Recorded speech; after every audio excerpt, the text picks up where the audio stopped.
Let's talk about the business of buying businesses.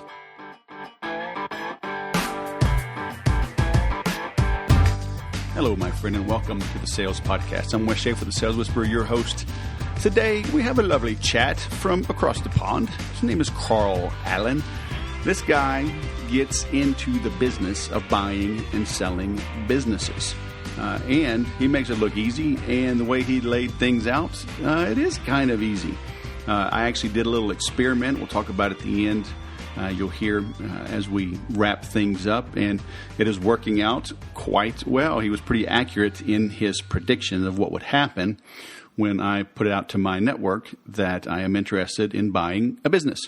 So really interesting. He's a good guy, smart guy, good grief, doing some big deals and things that you can emulate. We get into recommended action steps you have to follow for the first 100 days of a business. What is the value of buying a business rather than founding one? And that was pretty enlightening, shall we say. What criteria do you recommend people have when deciding what kind of business to buy? I asked him some specific questions. That's the nice thing about this podcast. I can be a guinea pig and ask them, what should I do? And I did, as well as what others should do as well. So you're in for a treat with this episode. If you want to continue the dialogue, you have additional questions, come visit us at theimplementors.com. It's our free Facebook group. Come hang out, ask questions, engage. I'm happy to help as much as I can there. And if you want additional professional, not that the implementer is not professional because you're getting me, you're getting other people. But if you need targeted, focused assistance on growing your sales, and we get into that in this interview as well. But sales is where it's at. Nothing happens until a sale is made. Join the Make Every Sale program, makeeverysale.com. 41 videos I recorded. There's a workbook. There's an additional private group. You can ask even more questions. So avail yourself of that opportunity. It's with a money-back guarantee. So go do that. Would you pretty please? makeeverysale.com. Now let's bring on our guest. Carl Allen, all the way from the UK. We were going to talk about business, but I want to talk about the royal wedding, man. Can we talk about that? Come on. Yeah. What do you think? Huh? Are you now? Look, I'm from the group. My friends were like, "Hey, we stopped caring about royal weddings in 1776," but that's not very friendly, is it? No. So it's really interesting, right? I was actually on a weekend trip with my wife the weekend just gone, and my son who's 10. He was on a French trip with school. So I was forced to sit down and watch the royal wedding. And I really enjoyed it because, like Prince Harry, he's like the rock star prince. And he's marrying, in my opinion, one of the hottest people I've ever seen. She's the actress in Suits, one of my favorite shows. That is a good show. I grew up in the whole corporate M&A world, so I get that stuff. And it was just great. But it's great that we have, a royal family. I think it really adds a lot of value to the UK, and, it generates billions and billions of pounds for our economy.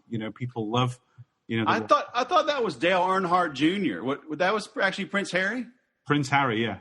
Oh, okay. I get them kind of mixed up. But, I'm a NASCAR fan too. So okay, cool. Next time you come over, we'll have to go to a race, and it's go for it. A little more complex than just go fast, turn left. But I digress. Okay. So, man, you've done some cool things in the business world, right? Yeah. Buying and selling businesses. What do we have here? Blah, blah, blah. Transactions worth over $50 billion on corporate deal making, over 250 acquisitions and sales. So I do want to talk big business, but a lot of my listeners are more small business. They're salespeople trying to make deals like that, or they're entrepreneurs trying to launch a business, or they're salespeople, in a smaller business. And so by all means, I want everybody to be doing super big deals if they want to. Yeah. But usually it's that starting, right? It's that first year, first 2 years, first 100 days, right? I think you had a question in here about, what can a business owner do in those first 100 days? Yeah. So in all of these transactions and you buying and selling businesses, what have you seen that people need to get right from the beginning? Yeah. So before I answer that, let me really quickly kind of tell you my story. So, Okay. I grew up really on Wall Street. So back in 1992, I went into corporate mergers and acquisitions, and I did that for many, many years. I did some massive deals. I was doing deals for IBM, for Boeing, GE, Lockheed Martin, all those guys. And then I went to business school in Chicago, and then I worked in private equity. These are guys that invest in startup businesses. And then I invested in a software company, which I sold to HP, and I went with the deal. So I was one of corporate HP's M&A guys, flying all over the world doing deals. And but my life massively changed like 10 years ago. I was doing a deal in Moscow. My wife was 36 weeks pregnant, and I got the dreaded call. When the phone rings and your wife's gone into labor and you're thousands of miles away from home. So I literally ran out of the boardroom, jumped in a cab, got on a plane, literally walked into the hospital 5 minutes before my little son, Josh, was born. And I realized at that time that, I didn't want to be a corporate slave anymore. I'd been flying all over the world. I was earning a lot of money, but I wanted to kind of do my own deals. And all my training, all the methods that I'd used buying businesses for other people, albeit much bigger businesses, are completely related to doing small deals. And small deals are where it's at. The market is insane. There's millions of businesses for sale. There's over 2 million businesses for sale right now in North America, and that's really driven by the kind of baby boomer phenomenon. That there's 10,000 baby boomers retiring every day, according to the Wall Street Journal. And Forbes tell us 19% own small businesses, and they just can't sell them. Only 1 in 13 will actually sell. So my mission is to help entrepreneurs, not just in the US, but all over the world, get out of corporate America, get out of their cubicle and go and own their own small business. Because when you buy an existing business, it's so much easier, quicker, and far less risky to buy a business that someone's built and doesn't want anymore than going out and starting from scratch. So, whereas if you wanted a Tesla, would you go out and buy the metal, buy the glass, buy the wheels, the tires, the battery, the steering wheel, and build it yourself in your garage? Or would you go to the dealership and buy one and finance the purchase? That's what you do. And it's exactly the same in buying a small business. What really kind of disturbs me in a way is last year, 2017, in the United States alone, more than 6 million entrepreneurs started a brand new business from scratch. And Michael Gerber tells us, who's the author of the E-Myth, 96% of those will fail inside of 10 years. 50% will fail inside of the first year. So if the odds are so massively stacked against you, making it successful with a startup, it's so much easier to go and buy an existing business. And in a lot of cases, you can buy the business without having to spend your own personal money. You can use other people's money. It's basically the seller of the business, and you can use the business's assets to get that deal done. So getting the deal done is actually simpler than running the business. You need to buy a business that you've got some experience in, you've got some passion for. And, we're not talking about the best businesses in the world, but we're not talking about distressed businesses either. We're talking about good businesses that you can make great businesses. So in that 100 days, it's all about getting the right systems and processes in place. It's all about managing your working capital, and it's all about injecting some growth inside of the business so that you can buy a business, grow it, and then sell it. And then that's where, you're going to make the serious money.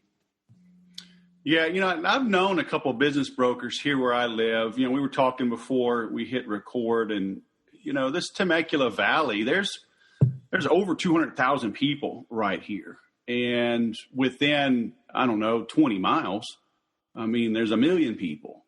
Yeah. When you get into North San Diego County, go a little farther north, up to Corona.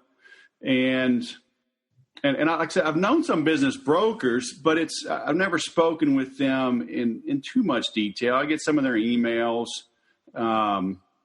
But I mean, can I find a deal through a local business broker like that? Or do I need a specialist? Is that what you specialize in? Do you help people find the business, or would you coach someone like me on what to look for to buy a business? So both. So what's really interesting is the best deals to be done. And what we're talking about here, Wes, is the concept of something called a leveraged buyout, an LBO. So it's basically buying a small business using financing that is secured against the business itself. So it's not you going out, calling the bank, raising the money. It's about the business doing it so that you can buy it. And, we did those on Wall Street back in the day, and they still do them today.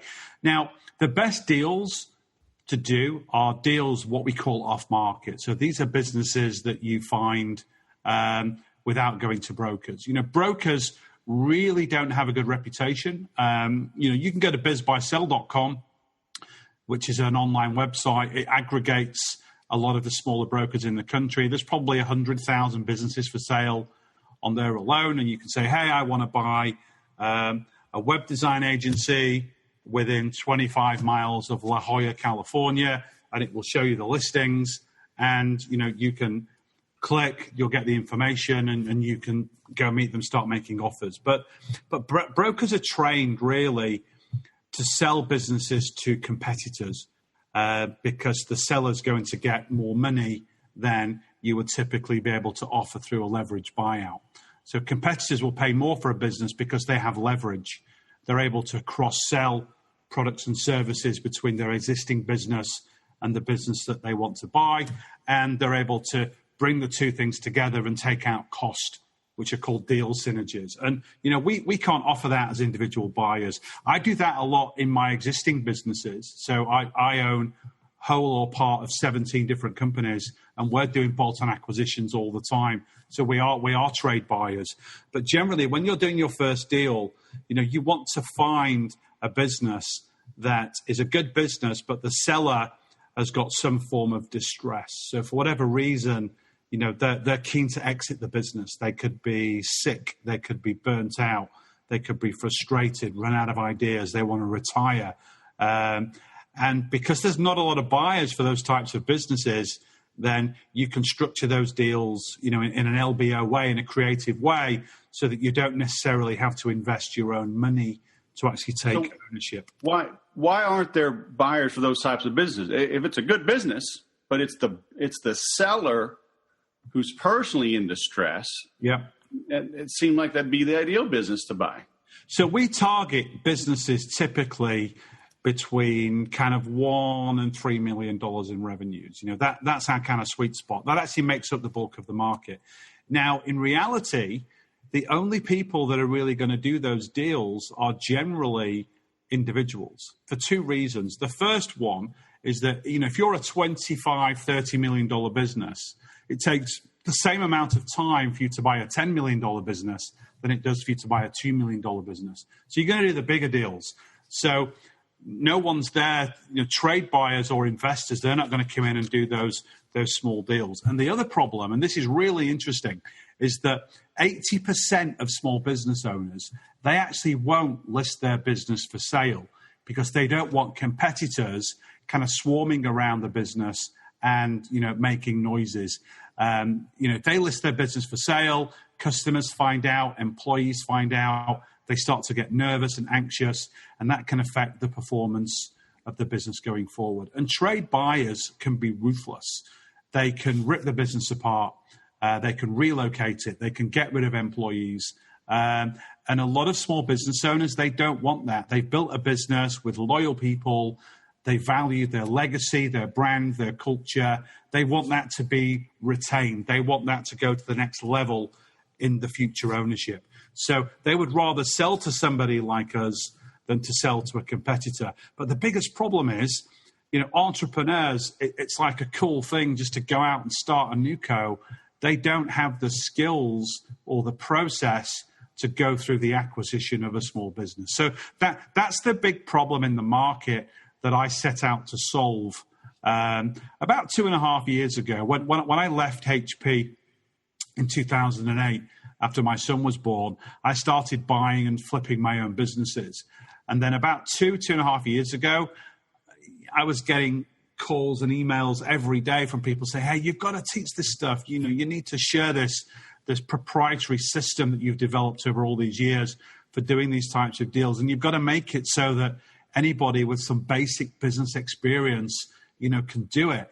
So I built my program, and we now have over 1,000 deal makers inside of our coaching program.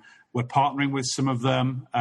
It's phenomenal. And our goal is we're trying to change the mindset of entrepreneurs that, don't go and start a business from scratch and likely fail. Go and buy an existing business that someone's built, but they don't want anymore. That's the key message.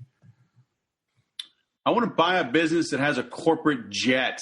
Can you help me? Can you help me find them? I mean, I need to travel in style, man. I actually, funny you say that. I actually looked at a corporate jet leasing business.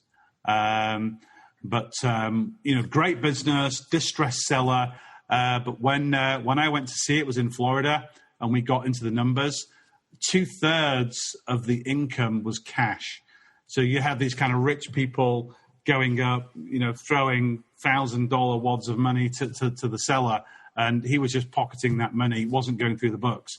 So because he wasn't going through the books, we couldn't finance the deal. Right. But I've not seen many small businesses in my 25 years that own corporate jets. Unfortunately, we had probably one. A good thing. So what is the bank looking for? Let's say I go and you mentioned a web design company. Okay, I've been in the internet marketing space for a decade. So let's say I go find a local marketing agency, and they're selling for $1 million. Is the bank going to look at my credit worthiness, my net assets, my net worth, or is it solely based on the business, or is it a little bit of both? Yeah, it depends how you're financing the deals. So in all deals, there are primarily two ways that you can finance that transaction. So the first way, my kind of preferred method, is you're using asset-based lending and equity investors to do that deal. So the bank is then not concerned about your credit. All they're concerned about is the credit of the business and the business's ability to service the debt that's going to go into it to allow you to buy it. So you're looking at assets that can act as security. So real estate, plant and equipment. But the most common asset class that we use is receivables. So if you're a web design business and you're doing $1 million per year in revenues and you're making $100,000 per year in net profit, then that business is going to be worth around $300,000. Okay. Now that business doing that $1 million a year, they're going to carry on average about 1/4 of their annual sales in unpaid invoices. So these are invoices that they've sent out to customers for the work they've done. They haven't yet been paid. Most small businesses average about 90 days. So $250,000 of the assets are going to be the unpaid invoices. You can take that to a Bibby Financial Services or a Live Oak Bank or even one of the major banks, and they're going to lend you about $200,000 against those receivables for you to do the deal. So you've already got $200,000 out of the $300,000 for you to then make that acquisition. So you pay $150,000 down. The $50,000 that's left, you can pay some closing fees and then take a little payment for yourself. Then the other $150,000, you'll pay the seller over, say, 3 years, so $50,000 a year, and that's called seller financing. So that's a traditional way to do it. But then what's happened in the last few years, and it's amazing in America, is you've got this wonderful thing called the SBA. So the federal government, in an attempt to solve this epidemic, 2.4 million businesses for sale, only 200,000 per year changing hands. Let's create this $1 trillion fund and allow entrepreneurs to buy businesses. So the SBA, take the same $1 million deal, the SBA will lend you 90% of the purchase price, 90, All you have to do is find the other 10%, which if the business has cash inside of it, you can use that as your personal stake. If you do an SBA loan, you have to not only personally guarantee the money, which you can insure against so that you're not going to be taking any risk, but they are going to be checking your credit. The minimum credit score is 690 for somebody in the US.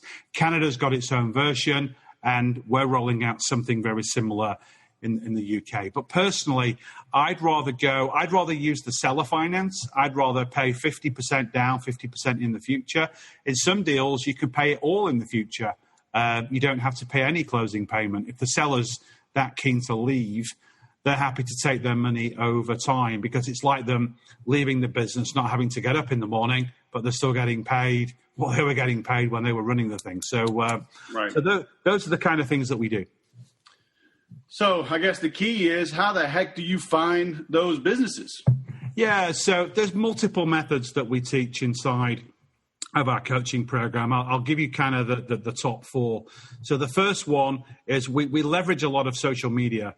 So back in '92, when I started out in this trade, I don't think the owner of Facebook was even alive, Mark Zuckerberg. So the internet wasn't really there, and you didn't have all these tools. But leveraging, Facebook, LinkedIn, Twitter, all these online platforms, Google blogs, forums, they're amazing tools to generate deal flow.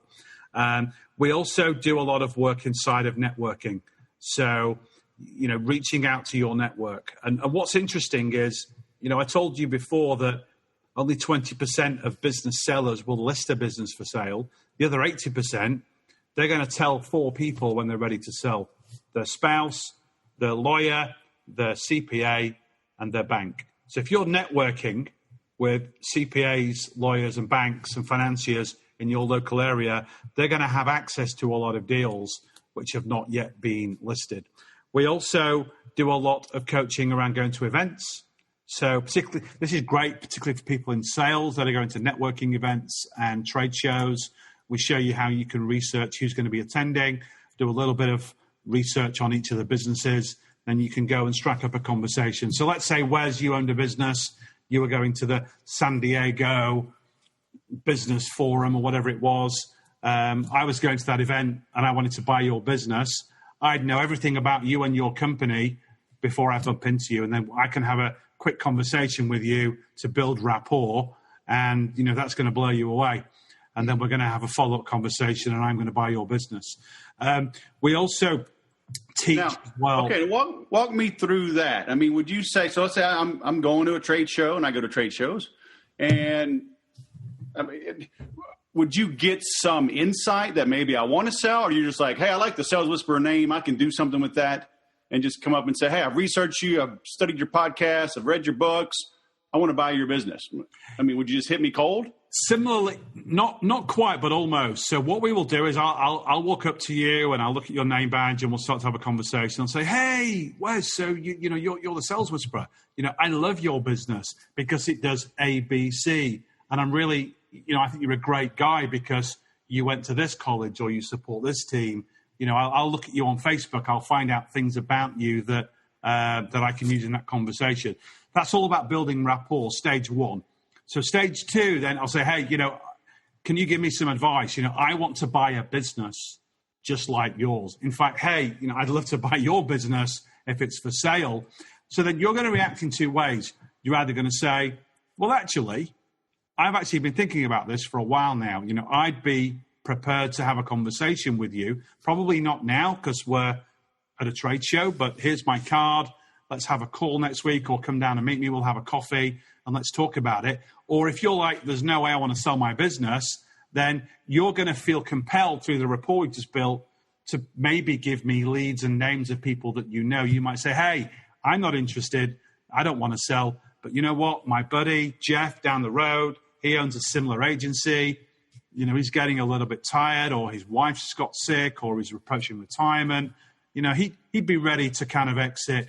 I'll drop him an email and I'll get you an intro.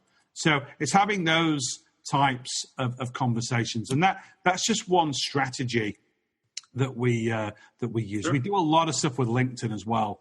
LinkedIn's amazing. Some of the groups on LinkedIn that you can get into to talk about doing deals, I get an insane amount of deal flow from LinkedIn. And then we also do a lot of kind of direct approach tactics. So you pick a sector, pick a location. Let's say it's web design in San Diego County. You go and get a 24-hour trial of Hoover's, or you go to your local library and they have all that stuff for free. Within 60 seconds, you've got a list. And then you just write to them, write to those business owners in a very tailored rapport building way. You say, hey, here's my story. I want to buy a small business and I really like the look of your business because of blah, blah, blah. And I think you're a great guy because of blah, blah, blah. Can we have a conversation about how I might be able to buy your company? You're going to call me back and say, hey, Carl, great. Let's have a conversation. Or you're going to say, I really appreciate the letter, but you know what? I'm not ready. But my buddy Jeff down the street, blah, blah, blah, he's looking to leave. I'm going to sponsor you in. So those are some of the things that we kind of coach our entrepreneurs through, to get deal flow. Brokers can still work for getting deals, but you have to wait until those businesses have been listed for about 9 months. Because what brokers do, they typically overprice deals. They'll look at a business and say, well, Google's trading at 40 times earnings. We'll put that valuation on your business, Mr. SEO agency. And then at 9 months later, no one's made an offer. No one's interested. The seller's thinking, Jesus, I'm not only am I not going to sell for this crazy price, I might not sell at all. What the hell am I going to do? And then those are great deals to go in and start to talk about LBOs.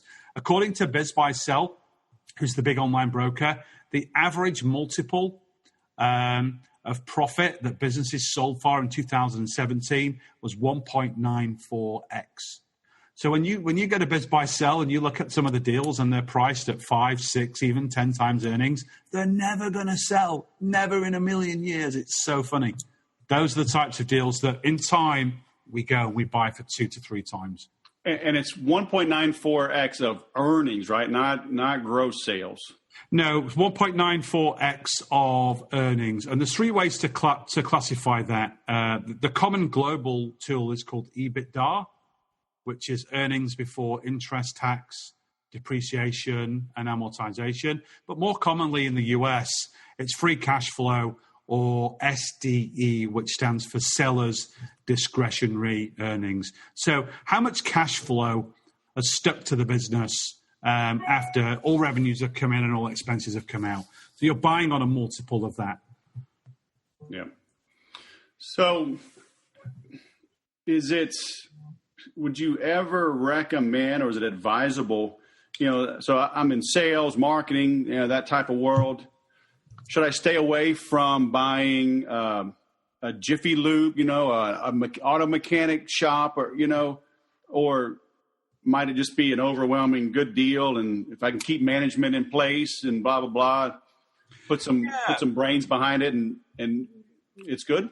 It's a great question. Now, there's 2 answers to that. The first one is generally the strongest piece of advice that I give to the 1,000+ entrepreneurs in my program is buy something that resonates with you. So buy something where you've got some experience and you've got some passion, because it's a lot easier to do deals with sellers and financiers where they see you as somebody that knows that space. Having said that, sales like finance or legal or supply chain or something like that, it's kind of like a horizontal skill set. You can apply it to multiple industries. So you might find a manufacturing business or a Jiffy Lube, and their biggest challenge has been they can't grow their business. And that's the reason why the seller wants to leave. You come in as a sales meister, can really kind of move. A sales whisperer, okay, not a sales meister. Sales whisperer. So you're coming in as the sales whisperer, the sales expert. That could be the kind of magic dust that business needs and what that seller wants to see as a key attribute of that new potential owner. So right. Horizontal skill sets, great, but it's a lot of it's around sector experience. Right. All right, so you got me thinking, man. I mean, so if I'm going to use the income of the business, I mean, that like if you're going to go look for a home, right, your realtor wants you to go get pre-approved for the loan. But if I'm going to use the business, I mean, is there anything I need to do ahead of time? Or, I mean, I'm literally thinking about, as soon as we finish this conversation, I'm going to post on Facebook, hey, I'm looking to buy a marketing business here in Southern California, doing between $1 and $3 million. Let me know, send me a private message if you're interested in selling. Wow. If you do that, by this time tomorrow, you'll have at least 10 deals in your pipeline. I seriously, that's one of the things we teach in the program. It's unbelievable. Same with LinkedIn. You do the same thing on LinkedIn, you will get deal flow. It's that good. And it's not rocket science. But I don't want to waste time or effort, right? And I guess if that company for sale is strong enough, that's the only one I want anyway, right? I want one strong enough that a bank will fund on its own without. Yes. I've learned this too. I mean, I've learned how to do deals. I learned many years ago, and I didn't always listen to it. And I usually got burned when I didn't, but I like to control property. I like to take control without putting money into it. Yeah. Right. I want to control the asset and stay liquid and not be vulnerable. So, I mean, I love the idea, and I'm going to do it. So I'm going to give you a resource that you can watch. It's 90 minutes training. It will give you my proprietary 10-step system of how to specify a deal, how to find lots of deal flow, how to have meetings, how to understand the financials in under 5 minutes, and how to structure a deal, make an offer, then finance it and close it. Take you 90 minutes to go through it. It's at ninjaacquisitions.com/free. So I definitely recommend you watch that. That will give you a great kind of insight as to how this works. And if any of your listeners are curious about doing deals, then I would love them to go and watch that training as well. They're going to get a lot of value, a lot of insight as to what this is all about. Yeah. And I've got that link. You sent that to me yesterday. So we will link to that in the show notes. So I appreciate it. Thanks for giving me more to do. You're welcome. I didn't have enough to do. Okay. Well, the great thing is you can buy a business that's going to have, not only does it have customers and cash flows and products and services, it's going to have more people. So right, you'll be acquiring people that can help you with all the things you're already doing. So that's one of the great things about an acquisition. You get new talent. Do you find, I mean, do most people stick around, like assuming the new buyer, assuming I don't show up as a jerk or a prima donna and like, hey, I'm just here to grow? I mean, do people, they typically stick around? Yeah, and a lot of it comes down to what type of owner you want to be. You can be an owner-manager where you want to go in there and you want to run the business day to day. Some people want to do that, but others don't. They want to be an owner-investor. As I mentioned before, I own 17 different companies. I don't work in any of them. Some of them are in Australia. I only go there 2 or 3 times a year. I check in with my general manager, once a week for an hour, and I've given that person, I always give my GMs, 10, 20% worth of free equity just to make them my partner, keep them vested. So, if that's the type of owner that you want to be, then really your job's to work on the business, not in the business. Yeah. Let the day-to-day operational stuff be done, by somebody else. That could be the owner. It could be the number 2 that you promote, or it could be somebody that you can bring in from your external network. There's lots of different ways to do that. Well, and that's a good point too, because I don't want to be in it day to day. But obviously you want to make sure it's running well. But really, I don't want to buy a business in California. It's so punitive here with taxes and the regulations. But if I got something maybe back in Texas, that'd give me a good excuse to go visit home once a month and see what's going on, huh? Yeah, there's a lot of internet marketing businesses for sale in Austin, San Antonio, I'm actually looking at one right now in Houston. One of the guys in my program, Michael Nugent, he just bought one in Dallas. So, there's a lot of IM stuff going on in Texas. It's amazing. And as you know, taxes are less there. Salaries are less there. It's just a much easier place to do business. Good God, man. And it's Texas. Come on. And that's all you need to know. And it's Texas. And your clients can be anywhere. They don't just need to be in California. They can be anywhere. All of the agencies that I use for all of my internet marketing stuff, I've never met half of them. So sure. I've probably met 5% of my clients. Yeah. In 12 years. I mean, thousands of clients. And that's the beauty of the world today. I mean, you can work from home in a T-shirt. Absolutely. All right. So we will link to that. So ninjaacquisitions.com/free. Should we just keep everybody focused there? We'll have them start there, and then they can find you, obviously, through Twitter.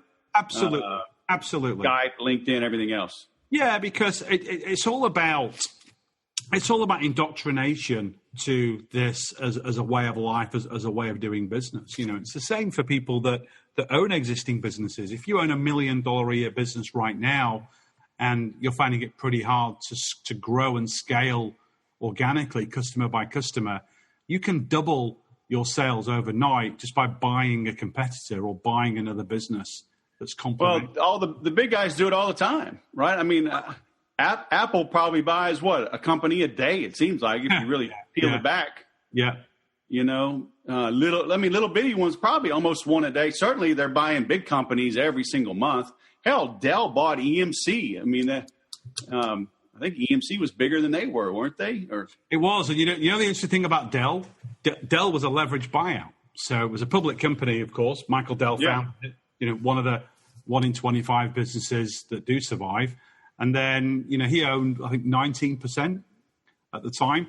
Did a leveraged buyout with equity investors. Ended up, $25 billion deal. He then ended up with about 70% of the equity. So he went from 19 to 70% of a $25 billion company, didn't have to invest his own money. I hear Dell's going to go back to the stock market either later this year or next year on a $100 billion market cap. So Dell will get, $75 billion for free? Man. Now, obviously, I don't coach people to do those types of deals, but, doing it on a $2 to $5 million deal, it's exactly the same process. There's no difference. Yeah. Interesting. You got me thinking, sir. I appreciate it. I'm going to have to buy you some scotch when I come to London in November. Absolutely. There you go. All right. So we will link to you. We've got that. We've got your Ninja Acquisitions. All right. I think that covers it. Carl Allen, all the way from the UK. Thanks for sharing some words of wisdom on the Sales Podcast today. Great. Thanks for having me, Wes. Have a great day. All right. You too. Bye. If you were not impressed by that interview, you are a tough person to impress. I did take a lot of notes on this, and I actually did put out some feelers on my social media accounts and got quite a few responses. People I've never heard from before, others I've had very little interaction with. I have a lot of social media friends that I don't really know. This one guy's a business broker, so that's not ideal based on our interview. But hey, maybe there's some that he's got that are older listings. People are starting to come to their senses and are more willing to negotiate. This opened up a dialogue with my cousin, who's a marketer down in New Orleans. About to get that city wrong. That ain't right. We grew up in Baton Rouge, and she's had a business there for years. So she's asking me what's up. So this has opened the dialogue. And, that's all you can ask for. We have to sort, sift, and separate. We have to do that for our prospects, and we have to do that for our prospective businesses. Steve Jobs said it best, when he was talking about the key to success and growth is learning how to say no to things. So we have to disqualify our prospects and our prospective paths, the avenues we go down. So that's what I'm having to do now. So I'm doing it in my own business, how I grow the Sales Whisperer. I'm doing it in how I look at opportunities now, and buying other businesses and expanding by acquiring other marketing firms. So it's an interesting time to be alive. So I hope you got a lot out of this. Please let us know. Hit us up online, on the blog, on the various sites. And I'm adding, I invested in some training with a coach on growing the podcast. And I've been on these various sites. I mean, I've been on Google Play. I've always been on iTunes, of course. But, I'm on Stitcher. I'm on iHeartRadio. I'm on Spotify. And I just haven't been mentioning those, haven't been linking to those. So I've got my VA team adding new graphics, making sure the links are there. I'm getting these links to all of my guests as well. So when they share this, it can go out farther and wider. So if you're on any of those platforms, you probably already are. That's how you got this. But please leave me a review. I've been talking about this for a while now. If you leave me a 5-star review, take a screenshot and send it to wes@thesaleswhisperer.com. I will send you a PDF version of my sales training flashcards, how to overcome the toughest objections. So the objections are listed as well as how to handle them professionally. It's over 51 pages. I sell this for $20 online, the physical book, but I'll send you a free copy of the PDF. So again, leave a review on any of the sites that you're on, Google Play, Spotify, iHeartRadio, and send that to me. Send me a screenshot, and I will get you that little goodie. All right? So, hey, thanks for listening. Now go sell something.